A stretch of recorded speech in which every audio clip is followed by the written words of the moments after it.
Sigue el misterio relacionado con la muerte de una mujer en un motel en la comuna de Quilicura. Hay una investigación que está en curso. Vamos con Nicolás Krum, quien nos tiene más detalles de lo que se ha ido conociendo hasta ahora, donde se han ido aportando algunos antecedentes también por parte de la familia de esta joven víctima. ¿Qué tal? Buen día. Hola, Nico. Hola Pato, hola Cari, ¿cómo están? Buen día. Todavía hay bastantes interrogantes en este caso, más allá de que entendemos ayer en la tarde ya se hizo entrega del cuerpo de Fernanda Maturana, esta joven de 27 años que termina perdiendo la vida en la mañana del día domingo, casi en la madrugada, cuando ella ingresa hasta este motel ubicado en la comuna de Quilicura, en la carretera General San Martín. Ahí llega ella en compañía de 3 personas, 2 amigas y una tercera persona que todavía no se ha logrado determinar quién es, qué rol cumplía aquel día, pero no serían las acompañantes con las que ella había avisado ese día que iba a salir. Ella aquel día sábado en la noche avisó que iba a salir con 2 amigas y en un momento determinado durante la noche ella empieza a enviarle mensajes a su madre, mensajes de audio por WhatsApp, solicitándole que la vaya a buscar hasta este lugar que no estaba en buenas condiciones, y finalmente esto despierta las alarmas en la familia. Se logran comunicar en este caso con la pareja de Fernanda y es él quien después se logra reunir con las 2 acompañantes que llegaron con ella, estas 2 amigas, para luego volver a este motel, y donde lamentablemente a eso de las 12 del día domingo ya, una vez que vuelven al lugar, se termina confirmando la muerte de ella por asfixia, donde ella fue encontrada con sábanas amarradas en su cuello y también amarradas a un pasamano del jacuzzi, donde por ahora no se ha confirmado aún si hay intervención de terceros o no. Vamos a revisar qué ha señalado la madre de Fernanda, que exige justicia y que se aclare obviamente lo que ocurrió con su hija. Ella me llamó por teléfono. Mamá, ven a buscarme, me van a matar, mamá. Por favor, apúrate. Tengo unos audios de ella y no podía llegar porque el teléfono estaba medio malo. Se me apagaba, se me prendía. Mando a la pareja que tenía. Y él fue con las muchachas supuestamente que estaban con ella. Porque yo sé que ellas fueron también, porque andaban también 3 personas. Sí, eran amigas de ella. Y porque ellas subieron una foto desnuda, se pusieron a pelear, a discutir, y yo creo que eso es lo probable, que se le llevó información al marido, y eso fue lo que terminó en eso. Y ella cuando me llama me dice, mamá, mire, me van a matar, y después cuando yo apúrese, pues venga a buscarme, y cuando escucho el último audio, estaba como ya agonizando. Ese relato es el que hoy día cobra mayor importancia, Nico, porque tiene que ver con mensajes que habría recibido la madre de ella pidiendo ayuda de parte de la propia víctima, mensajes de audio además, donde dice me están atacando, y donde después le comparte al parecer la ubicación respecto del lugar donde ella estaba, pero ya cuando la van a auxiliar es cuando la encuentran sin vida, ¿no? Sí, es lo más complejo acá, porque incluso en este caso ella logra comunicarse con su hija, como bien decimos, se comunica también con la pareja de Fernanda, y en este caso es él que logra reunirse con estas 2 amigas, que ahí también hay que ir armando las piezas de este puzzle, porque en algún momento determinado de la madrugada del domingo, ya en la mañana, recordemos que ellas ingresan un poco después de las 6 de la mañana del domingo hasta este motel ubicado en Quilicura, Jardín de Eros, el nombre de este lugar, y un poco antes de las 1 de la tarde se confirma el deceso, en este caso la muerte de Fernanda. Y hay ahí un momento donde ellas, antes de esta situación, salen del lugar, se reúnen con quien sería la pareja de Fernanda y llegan al recinto, y en el relato de la madre de esta víctima, ellas cuando llegan al lugar y se percatan de la presencia policial, deciden no volver a ingresar y literalmente irse desde este punto. Ahí después de esto llega en este caso la familia de esta víctima, la madre de Fernanda, quienes empiezan a tratar de tener respuestas de esto, y que finalmente es un hecho que queda al descubierto cuando la encargada de este lugar, después de que ya había pasado la hora en que ellos tenían obviamente la disposición de esta pieza, cuando va a ver si es que hay personas al interior, a tocar la puerta, no había respuesta, ingresa utilizando la llave por supuesto, y ahí se dan cuenta de la muerte de Fernanda, en un hecho que desde un comienzo no se ha determinado si hay o no hay participación de terceras personas. El informe médico del Servicio servicio médico legal sin duda arrojará resultados, pero por ahora todo aquello es materia de investigación. Hecho que lo indaga el OS9 de Carabineros, y ayer se refirieron a este caso y esto fue lo que comentaron. El día domingo, 1 de junio, alrededor de las 13 horas, Carabineros de Chile es solicitado para corroborar un procedimiento al interior de un motel en la comuna de Quilicura. Una vez en el interior, se percatan del hallazgo de una persona de sexo femenino sin signos vitales en una dependencia. Conforme a ello y por comunicación del Ministerio Público, realizan las diligencias tendientes a establecer las circunstancias del deceso de esta persona. Respecto a las diligencias científicas realizadas en el sitio del suceso, estas serán informadas directamente al Ministerio Público y la causa de muerte será entregada por parte del Servicio Médico Legal. Se habla de una asfixia por compresión externa del cuello, que es lo que finalmente termina ocasionándole la muerte a esta joven de 27 años. Y en ese sentido, ahí hay que ir buscando, obviamente, toda la evidencia posible para determinar si es que esto tiene que ver con una situación que evidentemente puede haber sido accidental, o bien hay una intervención de terceras personas, hay un dolo en ese sentido, y es ahí donde se espera también contar con el testimonio de estas dos acompañantes que hasta ayer, en palabras de la familia de esta víctima, no habían aparecido, lamentablemente, no habían, ellas, como se llama, entregado información. Y lo otro que me mencionaban, tampoco tenía la familia claridad si es que Carabineros había logrado dar con estas dos chicas que estaban acompañando a Fernanda aquella noche, si es que tienen la declaración de ellas, y que evidentemente es un testimonio fundamental para el curso de la investigación, para aclarar las circunstancias en las que ocurre el deceso de esta joven, pero sobre todo también para poder determinar acá si es que hay o no responsabilidad externa desde el punto de vista de una intención de dañar a esta joven, y que tristemente, más allá del contexto en que se desarrolla esta reunión que mantienen estas mujeres dentro de la pieza de este motel, hay un hecho muy lamentable y que termina cobrando la vida de esta joven de 27 años. Oye, todo esto es sumamente extraña, la circunstancia, el delito gravísimo claramente, pero acá estamos hablando de dos mujeres que alguna información tienen de qué es lo que ocurrió al interior, y todo esto lo torna mucho más extraño y delicado el hecho de que ellas hayan desaparecido, o sea, literalmente. Tan inubicables. Inubicables, porque de lo contrario acá ellas podrían haber ido a entregar o aportar esta información a Carabineros, qué ocurrió acá,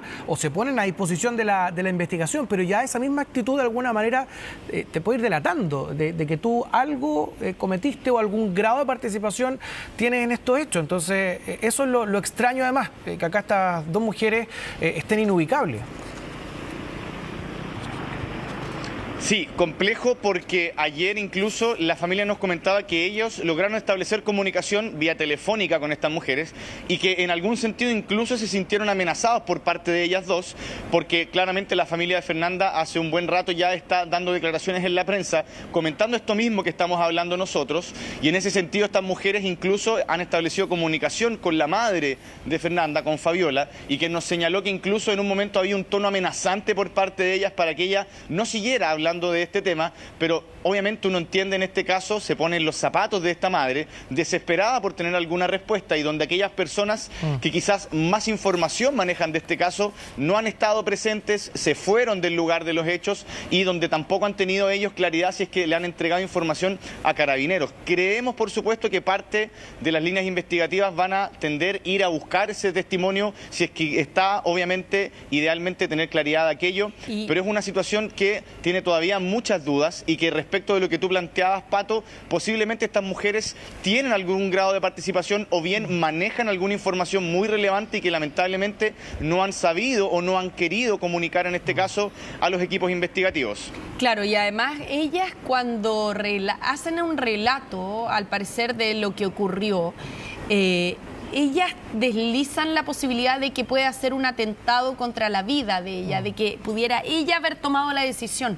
Pero aquí hay elementos que se contradicen. Por ejemplo, los mensajes de audio que ya mencionábamos, pero además las amarras.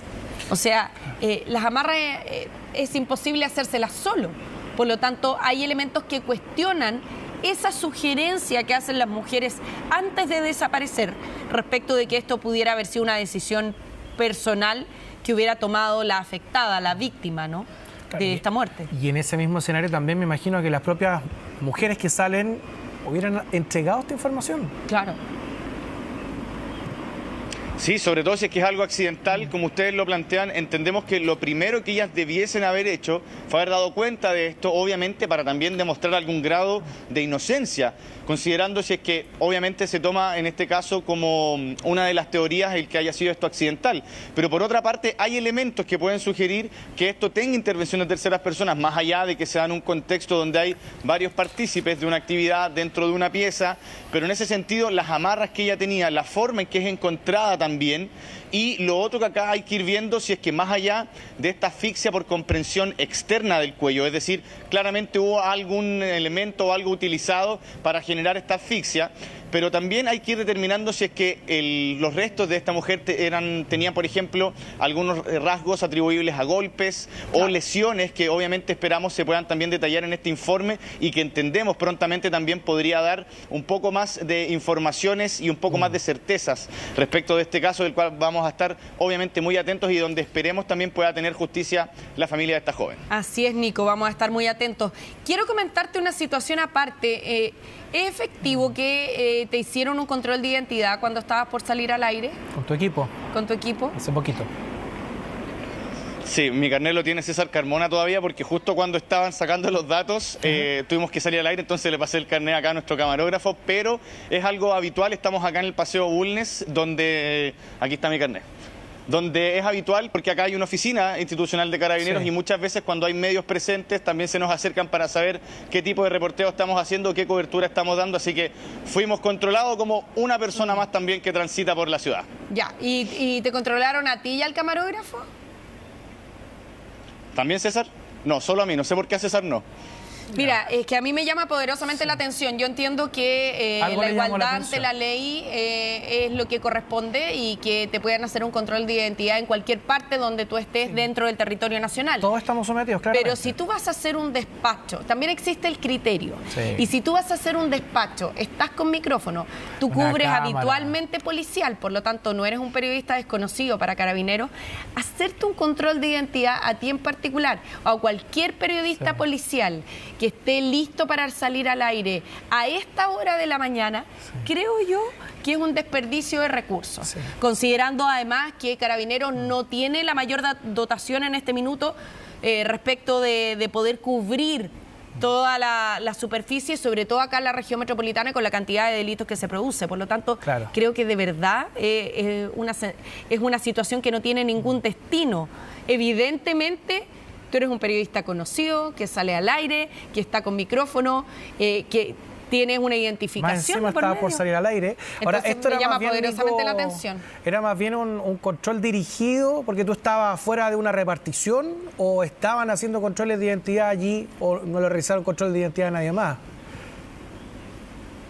No, la verdad yo no sé si a más personas se lo han hecho. Yo he visto sí acá funcionarios de Carabineros porque estamos afuera de Bulnes 80, que es una oficina institucional de ellos, y en ese sentido yo he visto siempre en este sector Carabineros dando vuelta y en algunos casos sí veo que se controla a personas y también, para ser justo, he visto como también a otros colegas también le han pedido la identificación. Entendemos que es por algo rutinario, algo protocolar de ellos, pero sí, también lo he visto acá con otros colegas que vienen hasta este sector y a veces también han sido foco de alguna especie de control. Que me genera una duda. Nico, no lo puedo entender, te lo juro que no lo entiendo. O sea, controlar periodistas que van a salir al aire, periodistas que cubren policial y que han estado trabajando durante toda la noche. Porque a veces pasa, Nico, que nos ha pasado también en terreno, en alguna comuna, por ejemplo, llega un equipo de seguridad municipal, te pregunta de qué medio son, su nombre, que ellos tienen un registro. Como para registrar. Claro, para registrar si llegó prensa a algún lugar.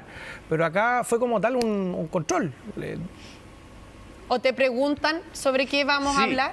Me preguntan también, sí, ese es el tema. Muchas veces me preguntan, porque no es primera vez que me pasa, me preguntan qué estamos reporteando, qué estamos cubriendo. E imaginamos que eso es también porque muchas veces a ellos les debe llamar la atención, aunque en este lugar, como ustedes ya lo han visto, salimos varias veces al aire. O sea, no es primera vez que estamos acá despachando. Y estamos pero les conversando. debe llamar la atención que haya prensa, que haya cámara. No es que esté pasando algo particular. Entonces, sí. pero debo ser justo, en este caso la CAO que se acercó fue muy amable, nos dijo, hola, esto es por protocolo, es algo rutinario, y yo lo entendí también porque es parte de su trabajo, que obviamente sí, uno claro. lo entiende, pero sí, posiblemente es algo que uno quizás pudiera también querer o verlo presente en otros sectores también de la gran ciudad. Claro, porque además va pasando igual gente caminando por el lado tuyo y esa gente no la controla nadie. Entonces también uno pudiera... aprovechando el vuelito, digo uno. Claro, ¿no? O pensar además que cuando escasean los recursos hay que focalizarse, ¿no? Sí. Creo yo. No sé, me pareció divertido, sabemos de... por lo menos me llamó la atención. Sabemos de sobra que todos cumplimos con el deber y por lo tanto el Nico ahí está su carnet de identidad, hicieron el control que corresponde y todos tenemos que ceñirnos a eso, pero a mí me parece que a esta hora de la mañana es como un poco extraño. Lo bueno, Nico, que estaba todo en orden, si no nos quedábamos sin mobilero. Claro, es una orden de detención pendiente, menos mal que no. Tal cual. Ya. Nada pendiente, nada pendiente. Ya. Gracias, Nico. Gracias, que estés muy Nico. bien. Que estés bien. Nos vamos a la pausa.